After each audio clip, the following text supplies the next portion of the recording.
How you guys doing? It's definitely an interview. Today I want to talk about the Aceup 4,000 watt inverter generator.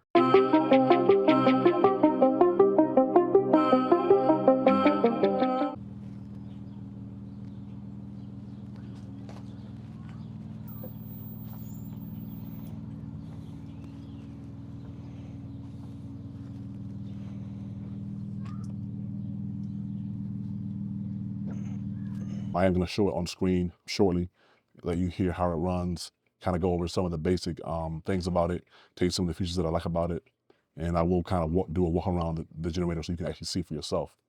But one of the things that I actually wanted to mention is that, I want to start this video by saying, when it comes to generators, why might one want to get one, is the question somebody might ask. Before I answer that question, I want to say this right here. I want to give you the actual price of it. I got the Aceup 4,000 watt generator from Walmart.com, and I got it for the price of $378.88, and the out the door price with taxes online. I say out the door with taxes was $401.61. So it is a 4,000 watt generator. That's peak watts. It's not running watts. The running watts is 3,200. They do have a model that is 4,000 watts surge and 3,500 running watts. It was a bit more because I was actually asking myself, do I really want to spend the extra like almost close to like $90 for that? I was like, nah, I'm good. So, but anyways, for many of you who watch my channel, you know that I'm actually in the Baltimore city area, and oftentimes, me and my wife have been in our house about close to 7 years now, and over the time of us being in our home, our basement has actually flooded twice. And one of those reasons is, just sub pump. I'm someone that comes from the South. I'm originally from North Carolina, Jacksonville to be exact. So I'm used to high winds during hurricane seasons. But in Baltimore, I don't think this is a city that can really handle rough winds. So there's been times where they might say it's a storm coming. It could be some power outages. You know what I'm saying? And for someone like myself who has a basement, has a sub pump, power outages is not something that you can actually deal with unless you want your basement to flood. Now, like I said before, my basement has flooded twice. First time is the sub pump stopped working. The second time, the sub pump got clogged up. So that's just in itself. So someone in my situation, I bought a generator really to use as a backup.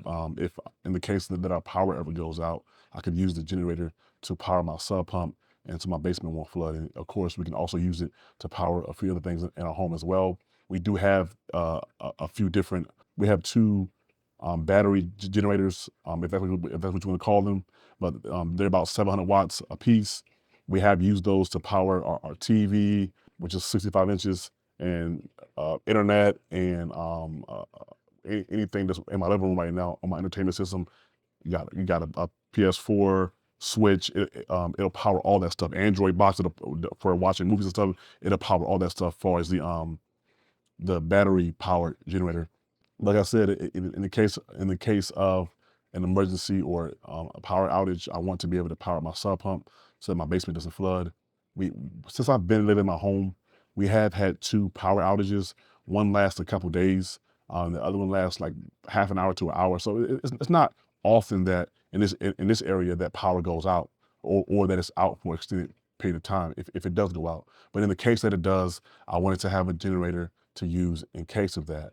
Also, too, sometimes I'll come outside and I'll do things, and I don't really want to run an extension cord from my house all the way to my, to wherever I'm working at in my yard. So the generator will be great to run power tools or equipment and things of that nature.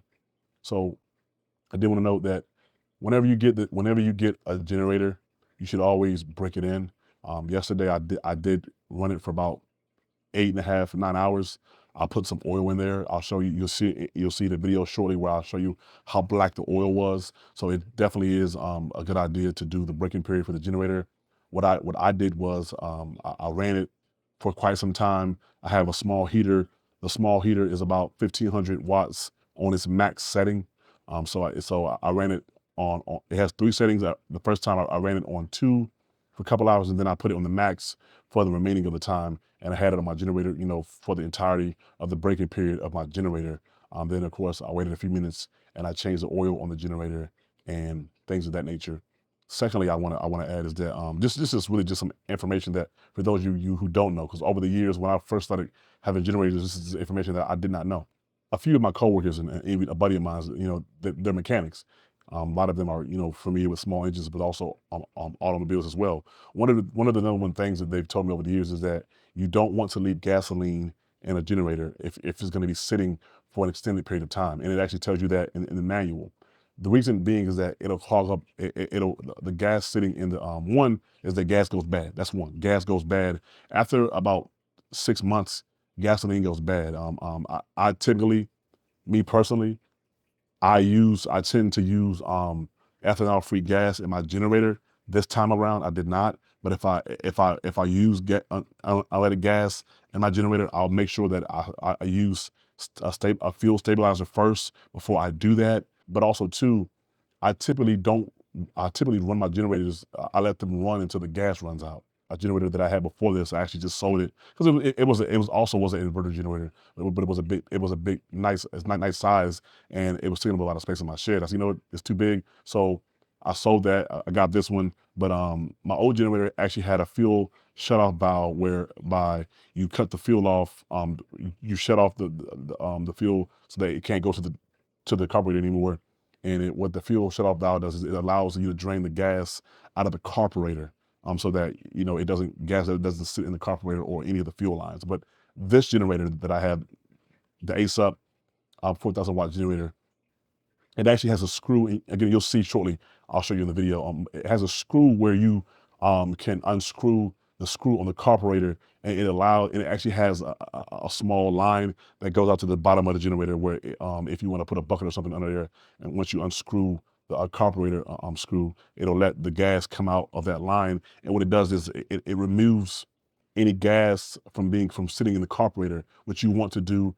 If you're gonna have the generator sitting for an extended period of time, you want to do that. Now, if you're gonna use it like a few times a week, or if you're gonna use it often, it's fine. You're probably okay with letting gasoline sit in there because you're not gonna use it. I mean, the gasoline that's sitting in there isn't gonna be there for that long anyways, because you're using it for different reasons. So if you're somebody who uses a generator and you do different things with it, it's probably okay and fine if the gas sits in there. The book does tell you to break the generator in for about 30 hours. I didn't do that. I never do that on any of my generators. I've had three, over the years, I've had three generators. I typically do about 5 to 8 hours. Sometimes I'll do, 5, 10-ish hours. And after that, I'll change the oil and put new oil in it. And then I'll put it up in my shed once all the gas is drained, once all the gas is empty from the tank, and I drain all the gas from the carburetor. I'll put it in my shed. And I've done that, and that has been fine for me over the years. Actually, the generator that I just sold, it actually sat in my shed for about 1.5 years. And when the guy came before he bought it, he actually wanted to test it out. He put his own gas in there, pulled the cord, it started right on up. Because I didn't let gas sit in the carburetor, and I didn't let gas sit in the tank. So I think that's just kind of thing what I want to say. Now from there, let's kind of let me show you the generator, and you kind of see for yourself. Real quick, I did want to go over some of the features of the Aceup generator. Please excuse my fish tank. The water's very loud. But I did want to say right here, it does have the choke right there. You can see, get closer. It does come with a USB port right here, USB-A and USB Type-C. That's great. So also, in the case that you're in going camping, or you're in a situation where your power is out, you can also use a cigarette lighter. A lot of people nowadays have the cigarette lighter chargers where you can put like 4 or 5 different plugs into the cigarette lighter. So it does have that. It has this for those who might want to maybe connect to a RV. It does have your standard plugs right here.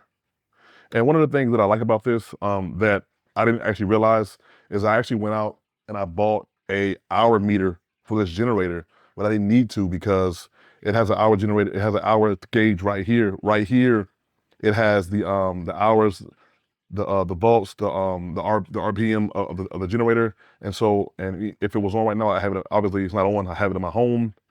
If it was on, you would just press this right here, and it would cycle through the hours. Press it again, it would cycle through the RPM. Cycle again, it would cycle through tell you how many watts, whatever you're using, is pulling from the generator, or what is what you have plugged into this is how much power it's actually using. So that's good also. But one of the big features about this generator that I actually love, and that I actually, because one of the concerns that I had when I bought it was I was wondering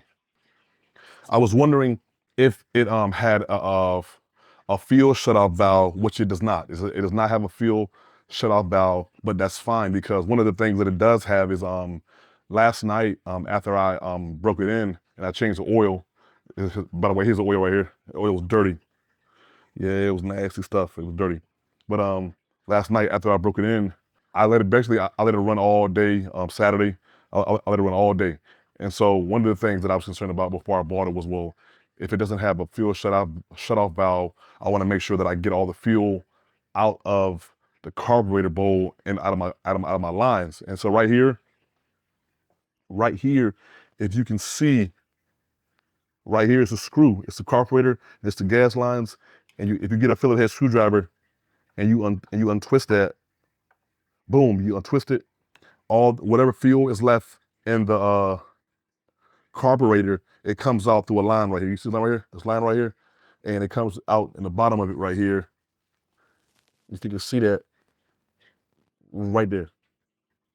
And sorry, I'm holding the camera one hand, talking with the other one. So the good thing is the fuel comes out once you pop this screw right here, untwist this screw right here. All the fuel that's in the carburetor comes out, and so that actually solves your problem, because one of the biggest issues that you'll find with people who have generators who are not, I'll say, too savvy on how to take care of them, is that they'll use them, or they'll buy one, and in a year and a half, 2 years later, when they actually need it, they'll try to cut it on and it won't cut on.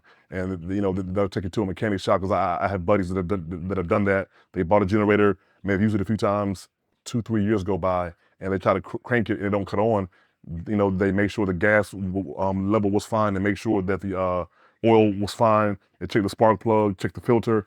It don't cut on. And what they'll find is that after they take it to a generator or a small engine shop, that the carburetor is full of gunk, and so also usually the lines are too.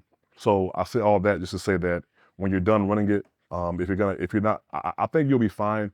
If you're gonna run it or use it quite often, you'll actually be fine. But if you're someone like myself, or someone like friends of mine who actually buy them in case of an emergency, then after you use it, that once or twice every couple of years, you want to make sure that you actually drain the gas out of the carburetor and the lines. So that's just one thing that I'm glad the generator does. I just ran it for like 2 hours. I guess I didn't put enough gas in there. Use a small heater. It's like 1,500 watts on max. So I'm guessing 1,500 watts on max. I put some more gas in there. I'm gonna cut it back on. This is the break-in period. It came with a W1040 oil, but I know in the manual it says you can put W1030 synthetic, which is good for like both cold and hot weathers. I'm gonna run it for, I want to run it for a total of like 8 to 10 hours to break it in. The manual says like 30 hours to break it in, but I've ran generators before, like 5 to 8 hours. So I'm gonna do like 8 hours, and then I'm gonna change the oil and put W1030 in there, fully synthetic, and go from there. Right now it's off, it shut off because it ran out of gas. I just put some more gas in there. I'm gonna cut it back on, and you hear what it sounds like when it's on. It's not really too loud, in my opinion, but let's see.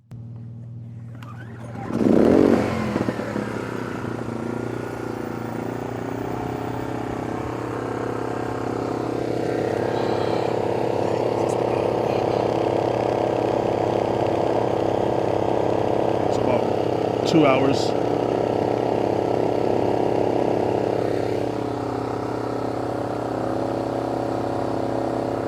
And for this last run, I'll crank the heater all the way up.